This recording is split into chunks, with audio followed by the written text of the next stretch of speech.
बिस्मिल्लाहिर्रहमानिर्रहीम। अस्सलामुअलैकुम नाज़रीन सामीन। प्रोग्राम सीन विद तज़ीन के साथ तज़ीन अख्तर आपका मेज़बान हाजिर है।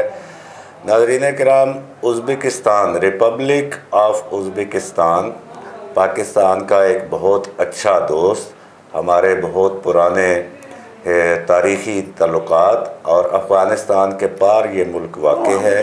और उज़्बेकिस्तान के साथ आप ताशकंद, समरकंद, बुखारा, ये नाम पाकिस्तान में किसी के लिए भी नए नहीं हैं और हमने तारीख़ की किताबों में, कहानियों में ये नाम बार बार सुने हुए हैं और हमारे सदियों पुराने ताल्लुकात हैं।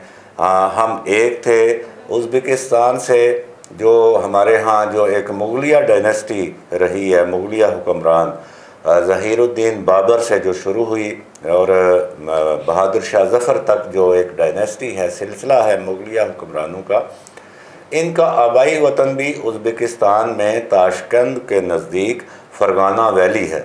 और फ़रगाना वैली से, फ़रगाना वादी से ज़हीरुद्दीन बाबर वो पहले अफ़गानिस्तान में आए और फिर अफ़गानिस्तान से काबुल फ़तह करने के बाद हिंदुस्तान में आए और यहाँ पर एक मज़बूत मुग़लिया सल्तनत कायम की।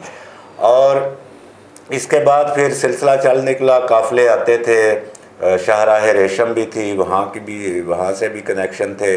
और फिर ये ताशकंद, समरकंद, बुखारा, ताशकंद और तिरमज़ शहर जो अफ़गानिस्तान के बॉर्डर पे है, वहाँ से मज़ार शरीफ और काबुल और जलालाबाद और पेशावर और फिर आगे हिंदुस्तान। और ये सारा तारीख़ में हमारा एक कनेक्शन रहा है। और जो उसके बाद जो दुनिया बदली, जब जंग अज़ीम अव्वल, जंग अज़ीम दोम में फिर सोवियत यूनियन बन गया और ये रियासतें जो हैं उज़्बेकिस्तान समेत उसमें शामिल हो गई। फिर अफ़गानिस्तान का मसला पड़ गया 79 के बाद, तो उस वजह से हमारे जो राब्ते हैं वो ख़त्म हो गए। 1990 से शिकस्त रेख शुरू हुई सोवियत यूनियन की, जिसके बाद ये रियासतें आज़ाद हुईं, जिनमें Kazakhstan, Kyrgyzstan, Tajikistan, Uzbekistan, Turkmenistan और आज़रबाईजान इस साइड पे वाक़ हैं, बाकी यूरोप वाली साइड पे हैं। तो इनमें उज़्बेकिस्तान की बड़ी ख़ास अहमियत है। आज हम बात करेंगे उज़्बेकिस्तान पाकिस्तान पर, और ख़ास तौर पर उज़्बेकिस्तान में 9 जुलाई को, यानी एक रोज़ कबल जो सदारती इलेक्शन हुए, स्नैप प्रेसिडेंशियल इलेक्शन 9 जुलाई 2023 को, उसके हवाले से हम मेनली बात करेंगे। मेरे साथ प्रोग्राम में शरीके गुफ्तगू हैं सैयद सफ़ीर हुसैन शाह साहब। सफ़ीर हुसैन शाह साहब की अहमियत ये है कि ये 5 दफ़ा उज़्बेकिस्तान का दौरा कर चुके हैं और इन्होंने जो फर्स्ट प्रेसिडेंट इस्लाम करीमोव थे, उनका भी एक प्रेसिडेंशियल इलेक्शन कवर किया। और लास्टली जब हम भी वहाँ पे थे, अक्टूबर 2021 में जो मौजूदा सदर जनाब शौकत मिर्ज़ियायेव का प्रेसिडेंशियल इलेक्शन था, दूसरा सदारती इलेक्शन दूसरी मुद्दत का, उसमें मैं भी था, सफ़ीर शाह साहब भी थे। और ये 5 दफ़ा और मैं 3 दफ़ा उज़्बेकिस्तान जा चुके हैं। तो आज हम बात करेंगे, सफ़ीर हुसैन शाह साहब से पूछेंगे कि सदर शौकत जिन्होंने जल्दी इलेक्शन मुनक्कद कराए, आखिरी उनका इलेक्शन हुआ था अक्टूबर 2021 में, इसका मतलब है उनकी मुद्दत मौजूद थी 2026 तक, लेकिन उन्होंने अपनी 3-3.5 साल की मुद्दत कुर्बान करके सफ़ीर साहब जल्दी इलेक्शन करवाए। और आप जानते हैं कि पीछे 30 अप्रैल को रेफरेंडम हुआ कि जो इस्लाहात मुतारफ़ कराई हैं सदर शौकत ने उज़्बेक कॉन्स्टिट्यूशन में, आवाम को आसानियाँ देने के लिए, टैक्स को सिंपल करने के लिए, बिज़नेस आसान करने के लिए, इंसानी हुकूक़ की सूरत हाल बेहतर करने के लिए और हुकूमत की जो गवर्नेंस है उसको बेहतर बनाने के लिए। तो उस रेफरेंडम के बाद, उस रेफरेंडम में भी आवाम ने बड़ी पजीराई दी। तो ये सदर शौकत का फ़ैसला था कि अब जब के नया कॉन्स्टिट्यूशन बन गया है तो मुझे मैंडेट भी अब नया लेना होगा। आप इसको कैसे देखते हैं? देखिए, मैं तो जैसा कि आपने अपनी तमीद में बताया कि 5 दफ़ा मैंने इलेक्शन जाके देखे और इसमें मेरे ख्याल 2 दफ़ा इलेक्शन ऑब्ज़र्वर के तौर पे और मीडिया के तौर पे भी मैंने देखा। तो मैंने देखा कि एक तमाम पूरे मुल्क में जो उनका विजन है ना वो जारी था। उसमें चाहे वुमेन पार्टिसिपेशन हो या जहाँ भी जाते थे तो ये कहते थे कि ये हमारे प्रेसिडेंट का विजन है। और इसमें तो कोई दो राय नहीं है कि उनके आने से उज़्बेकिस्तान में एक नया दौर आया है। क्योंकि मैंने फर्स्ट प्रेसिडेंट इस्लाम करीमोव के भी इलेक्शन विज़िट किया, उसमें देखा वो भी इलेक्शन बहुत फेयर थे। और ये इलेक्शन भी बहुत जो ख़ासकर जो पिछले प्रेसिडेंशियल इलेक्शन का मैं बतौर ख़ास जिक्र करूँगा कि उसमें मैंने बहुत सारे आर्टिकल्स भी लिखे और बहुत सारे अखबारों में भी छपे, मेरे अपने अखबारों में भी छपे, बाकी अखबारों में भी छपे।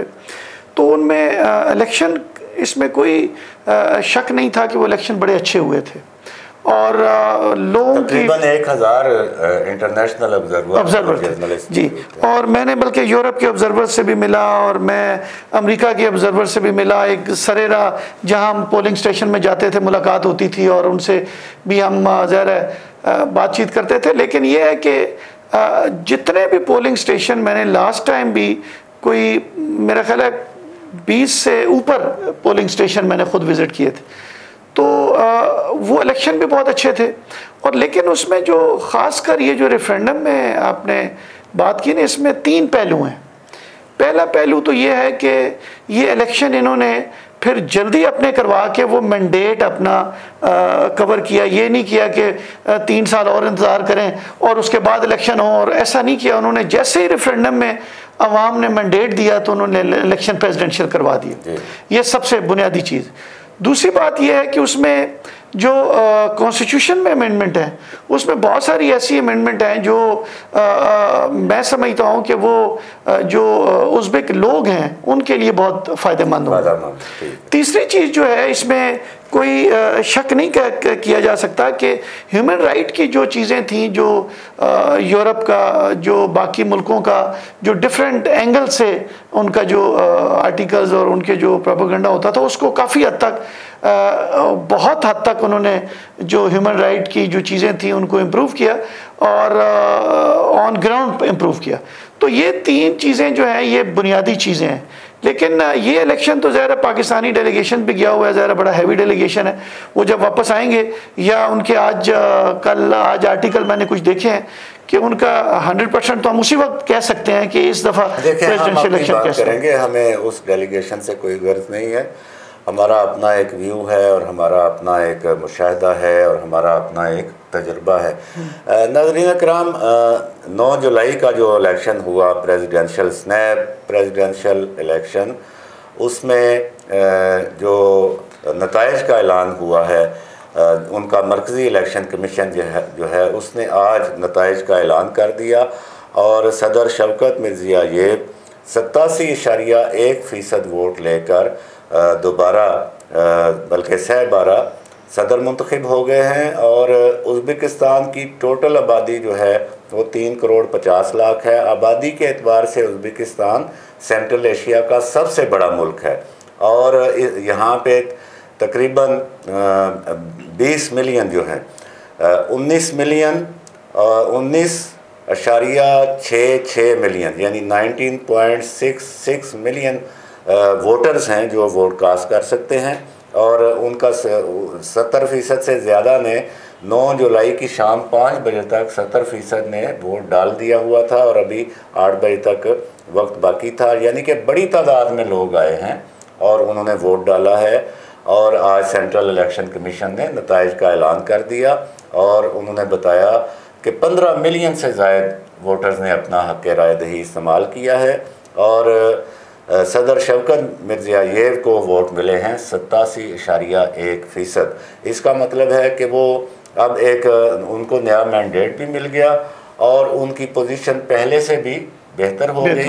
अब आप क्या समझते हैं कि जो उन्होंने रिफॉर्म्स मुतारफ़ कराई हैं जिनमें ह्यूमन राइट्स भी हैं, और सदर शवकत मिर्ज़ियाएव चूँकि इस्लाम करीमोव साहब के साथ 16 साल वो प्राइम मिनिस्टर रहे और जब 2016 में उनका इंतकाल हुआ तो फिर ये पहले सदर बने, तो इन्होंने काफ़ी ओपन किया है उज़्बेकिस्तान की सोसाइटी को और उज़्बेकिस्तान के अवाम के लिए काफ़ी इन्होंने मुहैया किए हैं, मौक़े भी मुहैया किए हैं, यूथ के ऊपर बड़ा काम किया है। ये जो इलेक्शन था सदारती इलेक्शन, इसके 2 मरकज़ी पॉइंट थे। तालीम और मईशत, यानी एजुकेशन और इकानमी। मैं चाहूँगा कि आप इस पे तबसरा करें कि आप क्या समझते हैं कि इन दो नुकात के ऊपर कितना अच्छी तरह अमल दरामद होगा इस फ्रेश मैंडेट के बाद। पहले तो मैं थोड़ा सा ये बताऊं बड़ा शॉर्टली कि लोगों की पार्टिसिपेशन क्यों होती है। क्योंकि मैंने आपको जैसे आपने खुद बताया कि 5 इलेक्शंस मैंने देखे हैं। लोगों की पार्टिसिपेशन ये है कि लोग फ्रेंडली आते हैं और पोलिंग स्टेशन में आते थे, उन्हें बच्चों के साथ आते थे, अपनी ख़वातीन के साथ आते थे, और वो एक अलग चीज़ है कि उसमें मेडिकल रूम भी था, उसमें और भी बड़ी फैसिलिटीज़ थी, और वो बड़े अच्छे माहौल में आके, और फिर सबसे बुनियादी पोलिंग स्टेशन बड़े करीब थे, वॉकिंग डिस्टेंस में थे, फिर हर एक वोटर को बनाए जाते हैं, तो वो अभी भी होंगे, डेफिनेटली होंगे। अच्छा, फिर वो जो सबसे बुनियादी चीज़ जो मैंने दुनिया में मिसिंग देखी वो ये थी कि हर वोटर को एक इनविटेशन जाती है, एक लेटर जाता था कि जनाब आपका वोटर नंबर ये और आप फलाना आपका पोलिंग स्टेशन, जो एक पूरी डिटेल होती है, तो आप आएँ और अपना वोट कास्ट करें। तो वो एक फ्रेंडली माहौल और बहुत अच्छा माहौल, एक तो ये बुनियाद थी। हालांकि इस दफ़ा भी आपको पता बहुत गर्मी थी, लेकिन लोग निकले और लोगों ने जो अपना हक़ राय दही इस्तेमाल किया। जो आपका एजुकेशन और इकोनॉमी, देखिए एजुकेशन तो मैंने उन दिनों में भी बहुत यूनिवर्सिटियां विज़िट की थी और बहुत अच्छी तालीम थी, बहुत अच्छी एजुकेशन थी। बल्कि यूनिवर्सिटियां तो मैं यहाँ आके जब मैंने फीडबैक डिस्कस करते थे दोस्तों में बैठ के, तो वहाँ यूनिवर्सिटियाँ ऐसी थी कि यहाँ पे मतलब मुख्तलिफ मुल्कों के मिनिस्ट्री से भी बेहतर खूबसूरत बनी हुई और बड़ी खुली और हवादार, बड़ी फैकल्टीज़ और पढ़े लिखे लोग, सहूलतें बड़ी तादाद जी। तो एजुकेशन तो उस वक्त भी बहुत अच्छी थी। तो अब तो डेफिनेटली अब जब से ये प्रेसिडेंट बने, इन्होंने और ज़्यादा एजुकेशन को ये तो कहा जा सकता बड़ा फोकस है। और यूथ में जब भी हम गए हैं तो वॉलंटियर बहुत सारे यूथ होते थे जब भी हम गए, और अभी भी डेफिनेटली वो उसको उन्होंने और ज़्यादा इम्प्रूव किया होगा डेफिनेटली।